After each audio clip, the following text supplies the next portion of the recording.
심리학자 케이치프 노이드는 우리 인생에게는 6가지 감옥이 있는데 이 감옥에 한번 빠지면 쉽게 헤어날 수 없다라고 말합니다.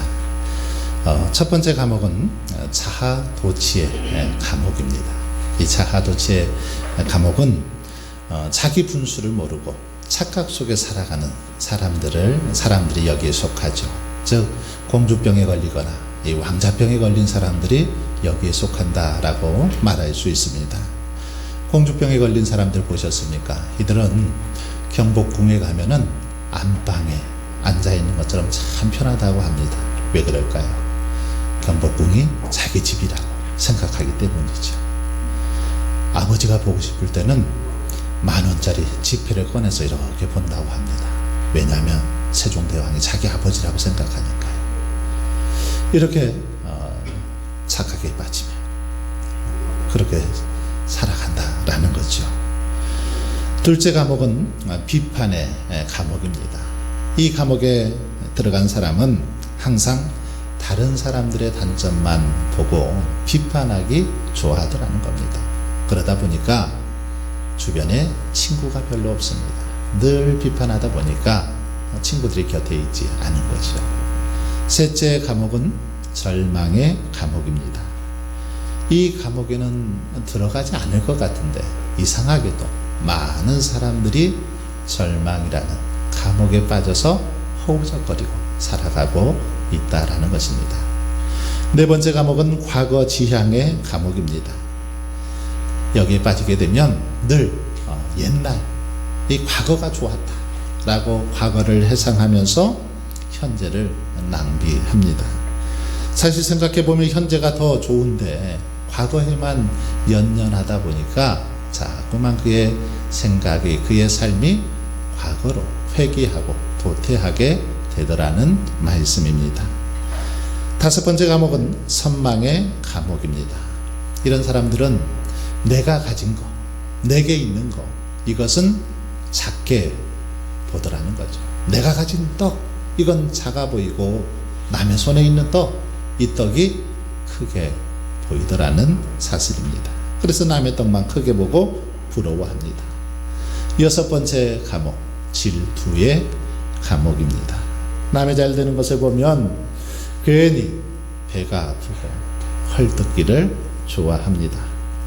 여러분, 우리 인생이 이런 감옥에 빠져 있으면, 이렇게 6가지 감옥에 빠져 있으면 행복할 수 없습니다.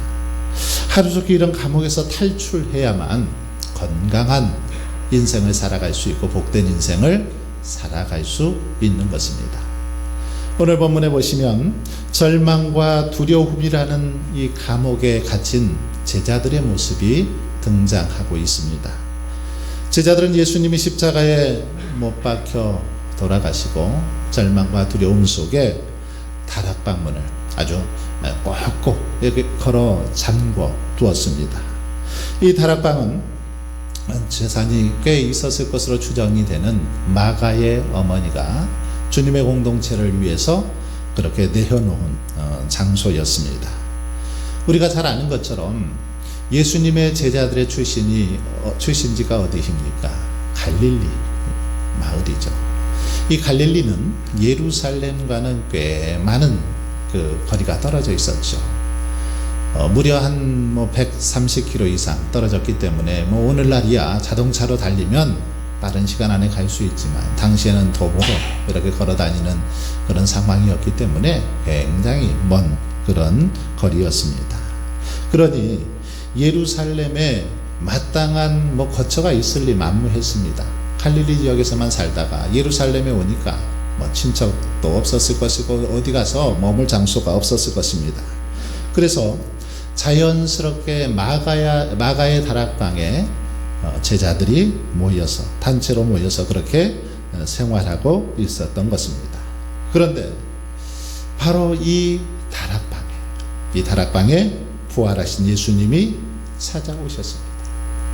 절망과 두려움에 휩싸여서 숨죽이고 있는 그들을 위해서 주님이 찾아오셨습니다. 그래서 주님이 그들에게 말씀하시죠. 뭐라고 말씀하고 있습니까?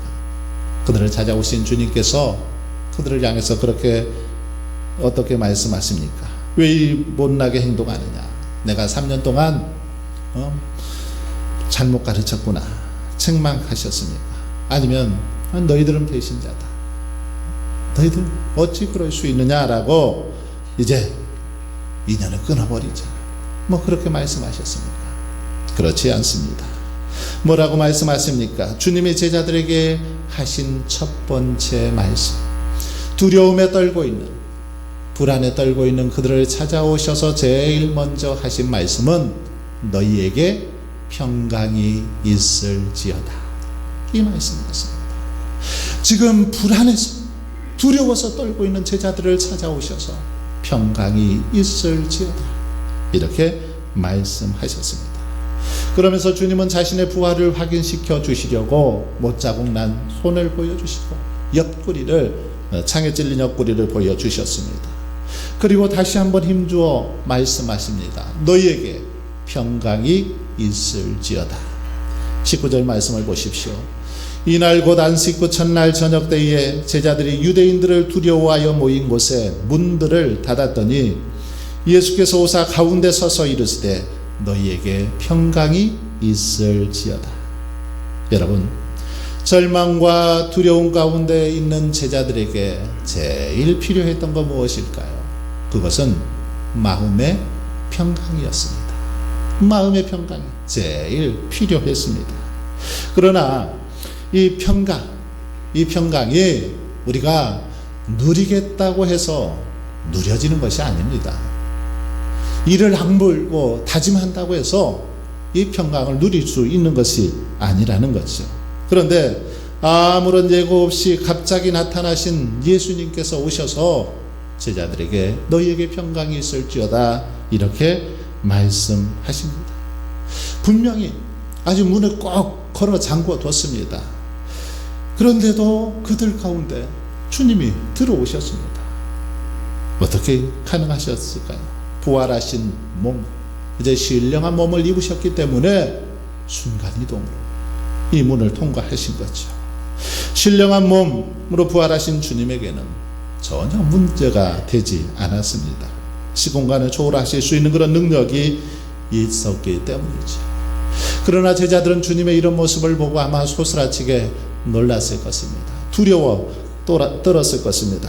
혼날까봐 아마 고개도 못 들었을 것입니다. 그런데 주님은 그들에게 나타나셔서 이 믿음 없는 것들아, 왜 두려워 떠느냐, 그렇게 책망하지 않았습니다. 그들의 연약함을 너무도 잘 아셨기 때문에 책망하지 않으시고 오히려 그들을 격려하고 위로하고 그들에게 다시금 용기를 북돋아 줍니다. 그러시면서 하신 말씀이 너희에게 평강이 있을지어다, 이렇게 말씀하신 것입니다. 여러분, 물론 이 너희에게 평강이 있을지어다, 이 말씀은 당시 유대인들이 사람들을 만날 때 인사하는 인사법이었죠. 유대인들이 구약의 그 인사법 샬롬이라고 인사를 했던 거죠. 샬롬, 신약에서는 에이레네라고 하는데 평안하시니까 뭐 평강이 있을지어다, 이런 표현입니다. 그러나 이게 뭐 통상적으로 쓰이는 인사일 수도 있습니다만, 하지만 불안에 사로잡혀 있던 제자들에게는 오랜 가뭄 끝에 만나는 단비와 같은 아주 반가운 말씀이었습니다. 그러면서 못자국 난 그 손과 장에 찔리신 옆구리를 보여주십니다. 그때서야 제자들은 비로소 다시 사신 분이 주님이심을 알게 됩니다. 자기들 앞에 지금 서 계신 분이 주님이셨음을, 부활하신 주님이셨음을 깨닫게 되죠. 이것을 아는 순간 그들의 마음 속에 있는 모든 불안, 모든 두려움은 순식간에 다 사라져버립니다. 봄눈 녹듯이 다 그렇게 녹아버리고 마음속에 평강이 가득 임하는 것을 볼 수 있습니다.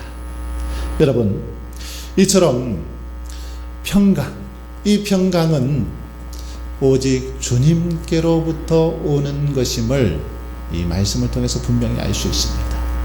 주님만 우리에게 평강을 주시는 분이라는 겁니다.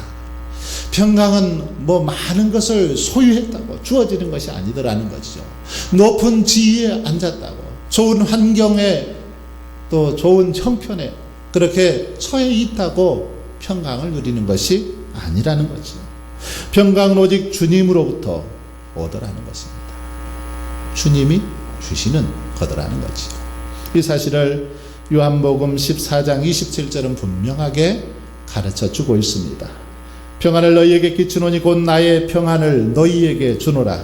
내가 너희에게 주는 것은 세상에 주는 것 같지 아니하리라. 너희는 마음에 근심하지 말고 두려워하지도 말라. 평안을 주시는 분 누구십니까? 주님이심을 분명하게 보여주고 있습니다. 그렇습니다. 평안, 이 평강은 주님이 주시는 것입니다. 세상이 결코 주님의 평강을 줄 수 없다는 것이죠. 그러므로 평강을 누리기 위해서 어떻게 해야 될까요? 주님을 만나야 됩니다. 부활의 주님을 만나야 하고 부활의 주님과 늘 동행하는 삶을 살아갈 때 주님께서 우리에게 평강을 허락해 주실 줄 믿습니다. 여러분, 우리들 중에는 이 제자들이 겪고 있는 것처럼 두려움이나 절망을 경험하신 분들 있을 것입니다. 모양과 형태는 다르지만 지금도 힘들어서 한숨 쉬고 계신 분들 많이 계실 것입니다. 믿지 않는 사람들은 하는 일마다 잘 되는 것 같은데 나는 왜 예수 믿는다고 하는데도 이렇게 일이 잘 안 풀리는 거야? 탄식하는 분들도 계실 겁니다. 남들은 기도 응답 받았다고 난리인데 왜 내 기도는 응답이 없는 거야? 과연 내가 하나님을 제대로 믿는 걸까? 하나님은 내 기도를 들으시나? 그렇게 탄식하고 회의적인 생각을 품는 분들도 있을 것입니다. 그런데 그럼에도 불구하고 우리 주님은 우리의 연약함과 불신앙을 책망하지 않습니다. 오히려 우리의 삶 가운데 찾아오셔서 너희에게 평강이 있을지어다 그렇게 축복하고 계시는 걸 볼 수 있습니다. 여러분, 이 말씀의 뜻이 무엇일까요? 제자들에게 평강이 있을지어다 두 번이나 강조해서 말씀하시는 그 의미가 무엇입니까? 이것은 너희들이 지금 믿고 있는 예수는 죽은 예수가 아니다. 십자가에 장사되어진 그런 예수가 아니다라는 것입니다. 이제는 죽음의 권세를 깨트시고 다시 살아 역사하시는 바로 살아계신 주님이시다라는 사실을 분명하게 보여주고 있습니다. 그러니 주님의 부활을 확신한다라면 더 이상 두려워하거나 겁내지 말라는 것입니다. 더 이상 불안하고 걱정하지 말라는 것입니다.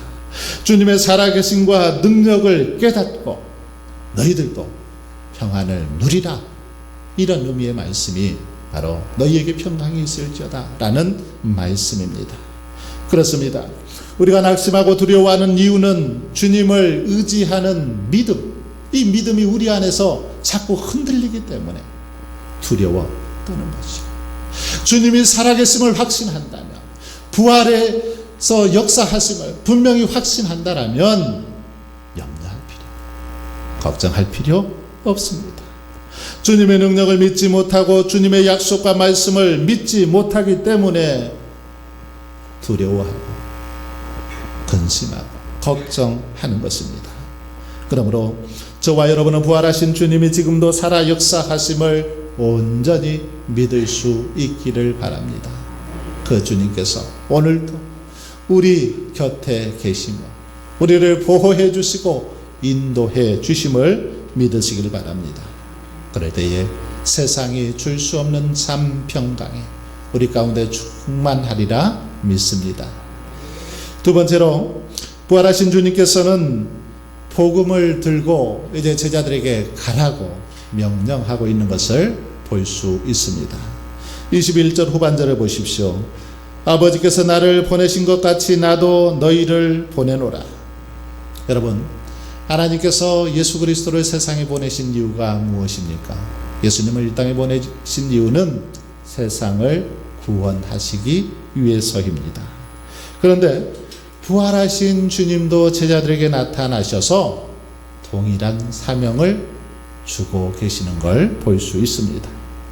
아버지께서 나를 보내신 것 같이 나도 너희를 보내노라.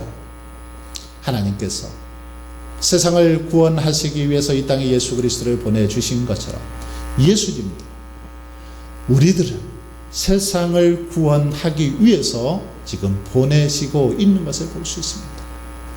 세상을 구원하기 위해서 지금 제자들을 보내고 있는 그런 모습을 볼 수 있습니다. 그래서 세상을 향해서 가라 말씀하고 있는 것입니다.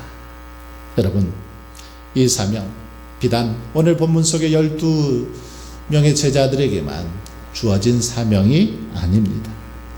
예수님을 구주로 믿는 모든 사람들에게, 이 땅의 모든 성도들에게, 그리스도인들에게 주어진 사명입니다. 예수님은 승천하시기 직전에도 말씀하셨습니다. 마가복음 16장 14절에 보시면 너희는 온 천하에 다니며 만민에게 복음을 전파하라. 믿고 세례를 받는 사람은 구원을 얻을 것이요 믿지 않는 사람은 정죄를 받으리라. 여기 보면 온 천하에 다니며 라는 표현이 있는데, 다닌다, 이것은 복음을 들고 가라는 것이죠. 복음을 전파하라는 것입니다. 거룩한 사역에 우리를 보내셨다라는 겁니다. 세상을 구원하는 사역에 우리를 쓰시기 위해서 보내셨다라는 사실을 분명하게 보여주고 있습니다. 또한 사도행전 1장 8절에서도 오직 성령이 너희에게 임하시면 너희가 권능을 받고 예루살렘과 온 유대와 사마리아와 땅끝까지 이르러 내 증인이 되리라 하십니다. 땅끝까지 이르러, 이 이르러라는 말은 무슨 말입니까? 복음 들고 가라는 거죠. 전도하라는 것입니다. 이와 같이 주님은 저와 여러분이 세상에 나가서 주님의 부활을 알리고 전해야 할 아주 귀한 사명을 주셨다라는 사실입니다. 그런데 여러분, 좀 특이한 것은 이런 사명을 주신 다음에 다음과 같은 말씀을 하셨습니다. 23절을 보세요. 너희가 누구의 죄든지 사하면 사하여질 것이요 누구의 죄든지 그대로 두면 그대로 있으리라 하시니라. 무슨 말입니까? 제자들이 죄를 용서하면 하나님도 용서하고 제자들이 용서하지 않으면 하나님도 용서하지 않겠다, 이런 말씀입니까? 그렇지 않죠. 죄 용서의 권세가 제자들에게 있는 것이 아니라 오직 그들이 전하는 복음과 연관되어 있다는 사실을 보여주고 있습니다. 즉 제자들이 전하는 복음을 받아들여서 예수 그리스도를 믿으면 죄 용서를 받고 구원을 받게 된다라는 사실을 가르쳐 주고 있습니다. 아무리 흉악한 강도요, 살인자요, 도둑놈이라 할지라도 누구든지 예수 그리스도를 믿고 죄 사함을 받으면 구원을 받을 수 있고 자유와 해방의 기쁨을 누릴 수 있다는 것입니다. 그러므로 여러분, 전하는 자들의 역할이 얼마나 중요하고 귀한지 알 수 없습니다. 여러분, 복음 전파의 사명, 오늘 우리에게, 교회에게 맡겨진 가장 고귀한 사명입니다. 이 땅의 그리스도인들에게 맡겨주신 가장 귀한 사명, 복음 전파, 전도의 사명입니다. 이 사역은 어느 누구도 어느 기관도 대신할 수 없습니다. 우리에게 주신 고귀한 사명입니다. 그러므로 저와 여러분은 부활의 주님을 믿고 또 목격한 자들로서 아직도 주님의 부활을 알지 못하고 살아가는 사람들, 그들에게 담대하게 주의 복음, 주의 부활을 증거할 수 있기를 바랍니다. 무덤을 찾아갔던 여인들이 주님의 부활을 목격하고 기뻐하며 감격 속에 담대하게 그렇게 복음 들고 외쳤던 것처럼 우리 또한 그렇게 외치며 살아갈 수 있기를 바랍니다. 그래야 우리의 전도를 통해서 정말 많은 영혼들이 주의 사랑을 알고 주님께로 돌아오므로 날마다 하나님의 나라가 확장되어지고 우리 교회가 부흥하고 성장하는 놀라운 역사가 일어날 수 있길 바랍니다. 마지막으로 부활하신 주님께서는 제자들에게 성령을 받으라 이렇게 말씀하고 있는 걸 볼 수 있습니다. 주님은 제자들에게 복음을 들고 세상에 나가라고 하시면서 그냥 보내시지 않았습니다. 그냥 보내시지 않고 그들에게 아주 중요한 말씀을 하시죠. 22절에 보시면 이 말씀을 하시고 그들을 향하사 숨을 내쉬며 이르시되 성령을 받으라. 주님은 성령을 받으라 이렇게 말씀하시기 전에 숨을 내셨습니다. 어떻게 숨을 내셨습니까? 후 하고 숨을 내셨습니다. 후 하고 숨을 내쉬면서 성령을 받으라 말씀을 하셨는데 이 숨을 내쉬는 행위, 이것은 인간 창조의 역사를 우리에게 떠올리게 하는 그런 모습이죠. 천지 창조 시에 하나님이 아담의 코에 생기를 불어넣으셨죠. 아담을 흙으로 빚으신 다음에 하나님께서 생기를 그 코에 불어넣어 주셨습니다. 이처럼 선교적인 사명을 감당해야 될 제자들에게 성령을 불어넣어 주셨다라는 것입니다. 이것을 상징적으로 보여주는 행위가 바로 숨을 내쉬며 라는 이 표현입니다. 창세기 2장 7절에 보면 하나님께서 인간을 지으실 때 어떻게 했습니까? 흙으로 지으시고 생기를 그 코에 불어 넣었습니다. 그랬더니 사람이 생명이 되었다라고 말씀하시죠. 여기서 생기, 이 생기가 뭡니까? 하나님의 영, 성령입니다. 그래서 사람은 살아있는 영, 성령을 받은 자들이죠. 그러기에 사람만이 영원히 있고 하나님과 교제할 수 있는 그런 존재라는 것입니다. 그런데 인간의 죄로 말미암아 타락함으로 이 성령이 인간을 떠났습니다. 그래서 우리는 하나님과 단절되어 죽은 자가 되었죠. 그러나 주님은 죽은 지 사흘 만에 부활하시고 성령을 받으라 말씀하심으로 바로 이 회복의 길을 열어주셨다라는 사실입니다. 그러므로 여러분, 우리들이 이 땅에서 능력 있는 삶, 정말 복된 삶을 살아가기 위해서는 이제 주님께서 제자들에게 주신 성령을 받아야 합니다. 성령으로 충만해야 된다는 것이죠. 우리에게 맡겨주신 사명을 감당하기 위해서는 어떤 지혜나 말재주가 아니라 하나님의 성령이 있어야만 가능함을 이 사실을 통해서 보여주고 있기 때문입니다. 그렇습니다. 성령 없이 우리가 예수를 믿을 수 없습니다. 성령의 능력 없이 주신 사명을 감당할 수도 없습니다. 우리에게 맡겨진 사명을 감당하기 위해서, 신앙생활을 잘하기 위해서는 늘 성령으로 충만해야 합니다. 성령 충만해야 우리가 평강이 넘치는 삶을 살아갈 수 있고 이 땅에서 증인된 삶을 살아갈 수 있는 것입니다. 요한복음 14장 6절에 보시면 예수님께서는 이 성령님을 가리켜서, 성령을 가리켜서 또 다른 보혜사다라고 그렇게 말씀하고 있습니다. 보혜사, 이 말은 헬라어로 파라클레토스라는 그런 원어를 쓰고 있는데, 이 말의 뜻은 곁에 있도록 부름받은 이런 의미를 가지고 있습니다.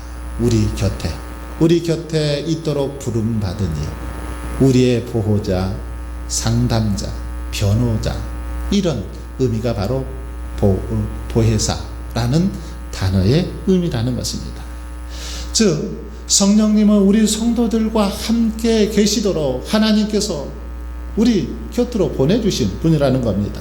그래서 우리의 사명을, 우리가 사명 잘 감당할 수 있도록 돕는 영이 바로 성령님입니다. 성도들에게 능력을 주시고 마음의 감동을 주셔서 주님을 영접함으로 구원을 베풀어 주시는 분, 바로 성령님의 역사입니다. 여러분, 이런 성령님께서는 오늘날도 동일하게 역사하고 계십니다. 그러기에 우리는 늘 성령님과 동행하고 성령 충만한 삶을 살아야 합니다. 그럴 때 우리는 이 땅에서 주님의 거룩한 증인의 사명을 감당할 수 있기 때문입니다. 그럼 여러분, 우리가 어떻게 해야 늘 성령님과 동행하고 성령 충만함을 누릴 수 있을까요? 그것은 바로 믿음의 사람들과 은혜의 자리에 머물러 있을 때 가능합니다.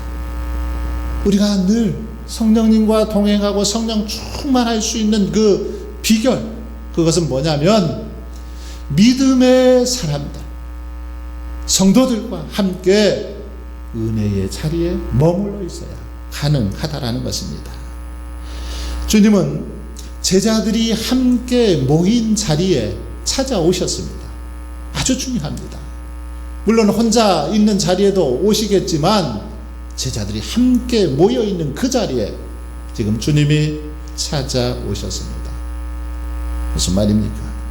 은혜 받은 자들과 함께 있을 때, 은혜 받는 자리에 머물러 있을 때 주님이 거기에 찾아오시고 성령께서 거기에 역사하시더라는 겁니다.